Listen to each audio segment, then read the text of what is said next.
Altitude training. What is it? How important is it? How does it work? What does it do? And should you do it?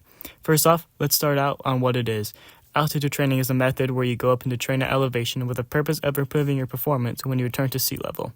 It first became a popular method after the 1968 Olympics, which were held in Mexico City, which sits at 7,349 feet or 2,240 meters above sea level. They noticed that many of the times were slower and that the athletes themselves felt they were pushing harder than normal. Since then, countless runners have used it as a part of their training regiment in order to gain a leg up on their opponents. In order to get an accurate representation of how important this is to runners, we sent out a reporter to interview some athletes about their opinions on altitude training. I'm here with, what's your name? I'm Ben Jaster. Where do you live? I live in American Fork, Utah. And American Fork, that's pretty high up. How important would you say altitude is to training when you race at sea level? Oh, I'd say the higher you get, the exponentially more important it gets, but also the exponentially more harder it gets. So I would say 7,000 feet is probably pretty good. 5,000, a little less good, but better than sea level.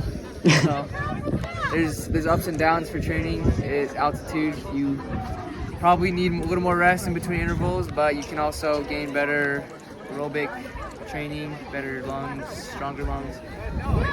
Amen. Okay. Okay, what's your name? Kyle Stedman. How important do you think altitude training is for you personally? It's really important for me so that when we go down to sea level, we run really easy. And when we go up, it run really bad. Okay.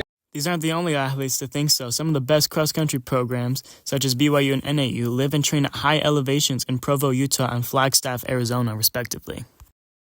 Our reporter also interviewed a coach who gave a simple explanation of altitude training. What's your name? Yeah. You gotta go. Oh, Coach Strauss. How important do you think altitude training is for athletes? For which kind of athletes? Like runners. Altitude training is beneficial for endurance athletes, but not for sprinting athletes. Why would you say that? How nerd do you want it to be? Like, that's super weird. I like super nerdy, but like base level. Like, base level? Like Minus one. The layman's term version of why it's good for endurance athletes is that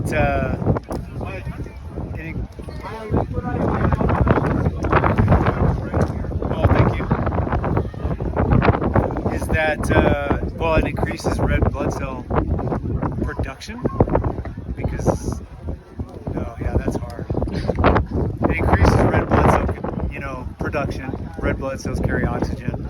The more oxygen you can carry to your body, the more beneficial it is to endurance events.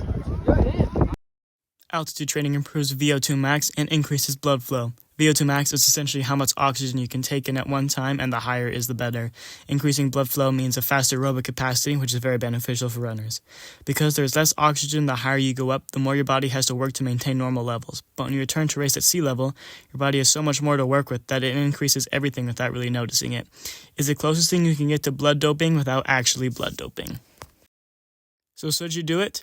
After many years of running and racing, both at altitude and sea level, I highly recommend doing altitude training for anyone who wishes to improve their running journey.